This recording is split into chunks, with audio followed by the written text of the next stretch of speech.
నమస్తే, welcome to our channel. Mudragada Padmanabham ఆయన పేరును ఆయనే చెడగొట్టుకుంటున్నాడంటే అవుననే సమాధానం వినిపిస్తోంది. ఇక ఆయన వైఎస్ఆర్సీపీ పార్టీలో చేరిన తర్వాత పవన్ కళ్యాణే టార్గెట్గా పనిచేస్తూ వస్తున్నారు. ఇప్పటికే పవన్ కళ్యాణ్పై పలు ప్రెస్ మీట్లు పెట్టి పలుసార్లు ఆయన వ్యాఖ్యలు చేయడం మనందరికీ తెలిసిన విషయమే. అయితే తాజాగా ఆయన పవన్ కళ్యాణ్పై మరొక సంచలన వ్యాఖ్య చేశారు. పిఠాపురంలో పవన్ కళ్యాణ్ గెలిస్తే తాను పేరు మార్చుకుంటాను అని చెప్పి సవాల్ విసిరారు. మరి ఈ సవాల్ని ఎలా చూడొచ్చు, దీనికి సంబంధించి మరిన్ని వివరాలు తెలుసుకునే ప్రయత్నం చేద్దాం. మనతో ఉన్నారు senior political journalist doctor Durga Vadlamani గారు. నమస్తే మేడం. నమస్తే అమ్మా. అయితే ముద్రగడ పద్మనాభం వైఎస్ఆర్సీపీలో చేరిన దగ్గర నుంచి పవన్ కళ్యాణ్ టార్గెట్గానే పనిచేస్తున్నారు. ఇప్పుడు తాజాగా ఆయన ఒక సవాల్ కూడా విసిరారు. పిఠాపురంలో పవన్ కళ్యాణ్ గెలిస్తే నేను పేరు మార్చుకుంటాను అని. సో ఎలా చూడొచ్చు అంటారు మేడం? అసలు ముద్రగడ ప్రస్థానం ఏంటమ్మా? ఆయన 80 ఏళ్ళు, ఇప్పుడు ఆయనకి ఇంచుమించు 80 దాటి ఉంటాయి. ఈ 3 సార్లు ఆయన మంత్రిగా పనిచేశాడు కదా, ఎమ్మెల్యేగా వచ్చాడు కదా. అప్పుడు కాపులకి ఏమైనా చేశాడా? ఇప్పుడు ఎందుకు సడన్గా ఆయన లైమ్ లైట్లోకి వస్తున్నాడు? ఆయన అసలు ఏ టార్గెట్తో వస్తున్నాడు అంటే, మొన్నటి వరకు ఏమన్నాడు ఆయన? పవన్ కళ్యాణ్ నా దగ్గరికి రాలేదు, నన్ను పిలవలేదు, నాకు దండం పెట్టలేదు, మరొకటి అని.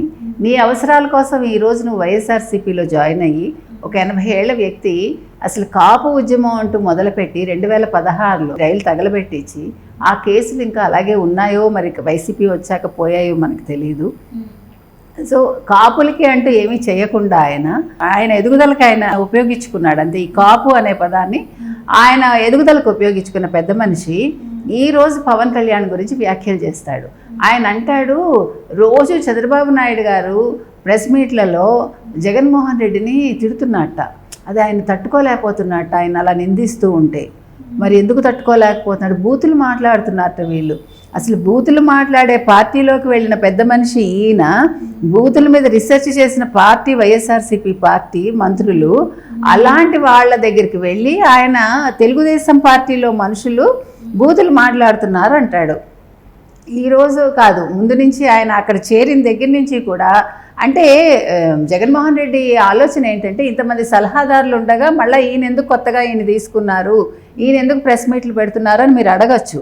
దానికి రీజన్ ఏంటంటే, ఈయన కాపు సామాజిక వర్గానికి చెందినవాడు, ఒక సీనియరు, మనకేదో పనికొస్తాడు అనే ఉద్దేశంతో ఆయన తీసుకెళ్ళాడు. ఏం ప్యాకేజీలు ఇచ్చాడో మనకు తెలియదు. ప్యాకేజీలు లేకుండా ఎవరు ఏమీ పనులు చేయట్లే కదా. కొడుకు కూడా ఏదో ఇప్పించుకున్నాడని మనం విన్నాం. సో ఈ వయసులో ఆయనకి ఇలాంటివి అవసరమా అని ప్రజలు దుమ్మెత్తి కూడా పోశారు. సరే పోనీ అవన్నీ పక్కకు పెడితే ఈయన తన పనిని తను సక్రమంగా నిర్వర్తిస్తున్నాడు అనమాట. అంటే వీర విధేయత. నిన్నగాక మన వైసీపీలో జాయిన్ అయ్యి వీర విధేయుడిగా ఈరోజు పేరు తెచ్చుకుంటున్నాడు ఆయన. ఒక మామూలు కార్యకర్త కూడా ఈ స్థాయిలో ఉండడు. ఇప్పుడు 10 ఏళ్ళుగా జగన్మోహన్ రెడ్డితో ప్రయాణం చేసిన వ్యక్తి కూడా ఇంత బాగా మాట్లాడు. ఎందుకు చెప్తున్నామంటే, ఈరోజు ఆయన నీ ఊరెక్కడా, నీ పేరెక్కడా, నీదే రాష్ట్రం, నీదే జిల్లా చెప్పు పవన్ కళ్యాణ్ అని అడుగుతున్నాడు. ఇంకా మరి రాజకీయాల్లో తలపడిందో లేదో నాకు తెలీదు. నువ్వు ఎక్కడి వాడివైనా, ఇప్పుడు ఇందిరాగాంధీ ఉందండి. ఇందిరాగాంధీ తెలంగాణ నుంచి ఎందుకు పోటీ చేసింది?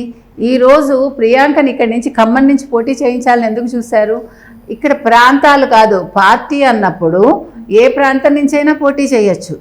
ఏ పార్టీ వాళ్ళైనా. ఎక్కడ ఇప్పుడు టీఆర్ఎస్ చంద్రశేఖరరావు గారు మహారాష్ట్రకి వెళ్ళాలని అనుకోలే, ఓవైసీ యూపీకి వెళ్ళటల్లా.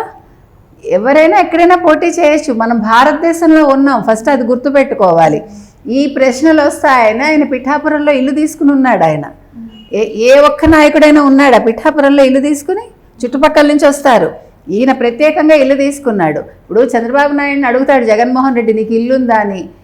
ఆయన ఇల్లు లేకపోతే అద్దెకి తీసుకున్నాడు. నువ్వు ప్యాలెస్ కట్టుకున్నావు, ఎవడి సొమ్ముతో కట్టుకున్నావు? వీళ్ళు ప్రశ్నించే ముందు ఆలోచించాలి. ఈరోజు ఈయన అంటాడు పవన్ కళ్యాణ్ ఓడిపోతే కనుక అయితే ఈయన పేరు మార్చుకుంటాడు. కొత్తగా పేరు మార్చుకోవాల్సిన పరిస్థితి ఉంది. నువ్వు వైసీపీలోకి వెళ్ళినప్పుడే నువ్వు పద్మనాభిరెడ్డి అయ్యావు. కొత్తగా నువ్వు పద్మనాభిరెడ్డి అని పేరు మార్చుకోక్కర్లే. కాకపోతే ఈయనకి తెలియని ఇంకో అంశం ఏంటంటే, నువ్వు మతం మార్చుకోవచ్చు, నీ కులాన్ని మార్చుకోలేవు. అది ఆయన తెలుసుకోవాలి. అది ఆయనకు తెలుసో లేదో నాకు తెలియదు. ఏదో ఆవేశంలో, భావావేశంలో ఏదో మాట్లాడతానంటే ప్రజలు నమ్మరు. ఆవేశం అనేది తగ్గించుకుని ఆయన 80 ఏళ్ళు వచ్చాయి, ఆలోచన పెంచుకుని సక్రమంగా మాట్లాడాలి. ఎందుకు చెప్తున్నానంటే, మనిషికి వయసు వస్తే సరిపోదు, పరిపక్వత రావాలి. రాజకీయ పరిపక్వత ఇంకా రావాలి. ఎందుకంటే నువ్వు రాజకీయాల్లో ఉన్నావు, నీ తండ్రి రాజకీయాల నుంచి వచ్చారు, ఆయన మంచిగా చేశాడు, ఆయన పేరు చెడగొడుతున్నావు నువ్వు. కాబట్టి మాట్లాడే ముందు ఏ మాట అయినా సరే మనం ఆచితూచి మాట్లాడాలంటారు చూడండి, ఆచితూచి మాట్లాడాలి. అది అప్పుడు ప్రజలు హర్షిస్తారు. అది అంతకు మించి ఇంకేం లేదు. అయితే ఇప్పటి వరకు ముద్రగడ పద్మనాభం నేను కాపుల కోసం అది చేశాను ఇది చేశానని మాట్లాడుతూ ఉన్నాడు. కానీ కాపుల కోసం కాపుల నుంచి ఒక మనిషి వచ్చి నేను చేస్తాను అని చెప్తుంటే, అంటే సొంత కులంలోనే మనిషిని ఎదగనివ్వకుండా, అంటే ఇప్పుడు దాకా కూడా ఆయన రాజకీయాల్లో కలిసిన పరిస్థితి లేదు. పవన్ కళ్యాణ్ గారు వచ్చిన తర్వాత ఇప్పుడు ఎందుకు ఆయన వైసీపీలో చేరి పవన్ కళ్యాణ్ని తొక్కే ప్రయత్నం చేస్తున్నారు? అంటే సొంత కులంలోనే ఎదుగుతుంటే చూడలేని పరిస్థితి అంటారు ఆయన? అవును, ఖచ్చితంగా. ఎందుకంటే మనకి శత్రువులు ఎక్కడో ఉండరంటారు చూడు, పక్కనే ఉంటారు, లేకపోతే మన ఇంట్లోనే ఉంటారని. సో ఇప్పుడు కాపులే శత్రువులు అనేది ఈయన నిరూపిస్తున్నాడు. ఈయన హరిరామ్ జోగయ్య గారు వీళ్ళందరూ వయసు పెరిగే కొద్దీ ఆశ పెరిగిపోతుందన్నమాట. ప్రజల గురించి ఆలోచించట్లే, కాపు ప్రజల గురించి వాళ్ళు ఏం ఆలోచించట్లే, వాళ్ళు స్వలాభాలు చూసుకుంటున్నారు. ఈరోజు ఈయన సినిమాలు మానేసి తన డబ్బు ఖర్చు పెట్టి 20 కోట్లు ఆయన ఖర్చు పెట్టాడు ఇంతవరకు దానాల కింద. సో అది ఆయన ఇష్టం. అంటే అది మనం దాని గురించి మాట్లాడాలి. అంటే ఏం చేశాడు పవన్ కళ్యాణ్ అంటే మనం మాట్లాడుతున్నాం. నువ్వేం చేసావు కాపుల కోసం? ఆ ఉద్యమం పక్కన పెడితే ఉద్యమం వల్ల నష్టపోయారు కాపులు ఒక రకంగా. కానీ నువ్వు వాళ్ళకంటూ ఏం దానాలు చేసావు, ఏం చేసావు, కాపులకి ఏం తీసుకొచ్చావు ఇంతవరకు నువ్వు?